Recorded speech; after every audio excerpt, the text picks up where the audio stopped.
Okey, bismillahirrahmanirrahim. Assalamualaikum warahmatullahi taala wabarakatuh.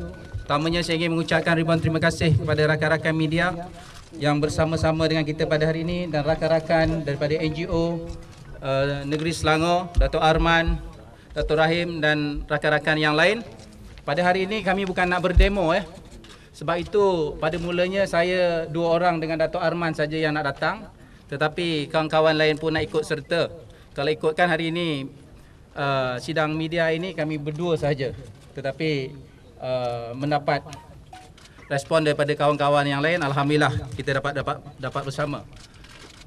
Setelah kegagalan bersih 5 mencapai matlamatnya pada 19 hari bulan yang lepas, dan hari ini untuk menjayakan bersih itu, tetapi dengan bersih 7 kami melancarkan bersih 7 selamatkan negeri Selangor yang akan bermula pada hari Sabtu ini.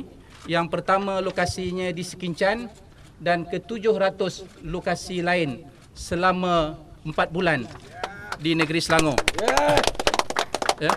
Tujuan dan matlamat kami untuk mengadakan bersih 7 ini adalah untuk memastikan negeri Selangor ini diselamatkan daripada kerajaan.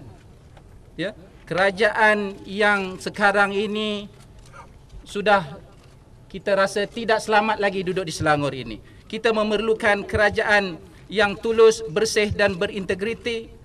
Manifesto janji PRU yang ke-12 dan ke-13 kerajaan yang memerintah hari ini masih lagi belum ditunaikan dan masih lagi berdolak-dalih menipu rakyat negeri Selangor, memperkotak-katikkan rakyat negeri Selangor keperluan air bersih, sehingga sekarang masih lagi belum wujud, belum dapat lagi.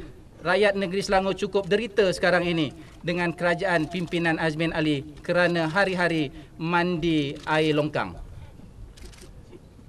Yang keempatnya, penyelewengan wang rakyat. Yang kelimanya, pemilikan rumah mampu milik yang dijanjikan sehingga sekarang hanyalah rumah mampu lihat, kecuali sebuah rumah di Ampang yang rumah kerajaan negeri percuma air dan percuma elektrik. Yang keenamnya, kolonialisme. Yang ketujuhnya, kerajaan cacar marba. Jadi inilah yang kami ingin maklumkan dan tujuan kami berada di hadapan pejabat kerajaan negeri Selangor supaya rakyat negeri Selangor ini sedar bahawa kita sedang ditipu oleh kerajaan yang dipimpin oleh Azmin Ali sekarang ini.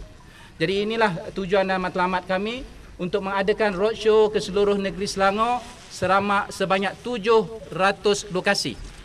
700 lokasi sehinggalah 1 April yang akan datang. Kita akan mengadakan satu perhimpunan besar-besaran di dalam negeri Selangor ini.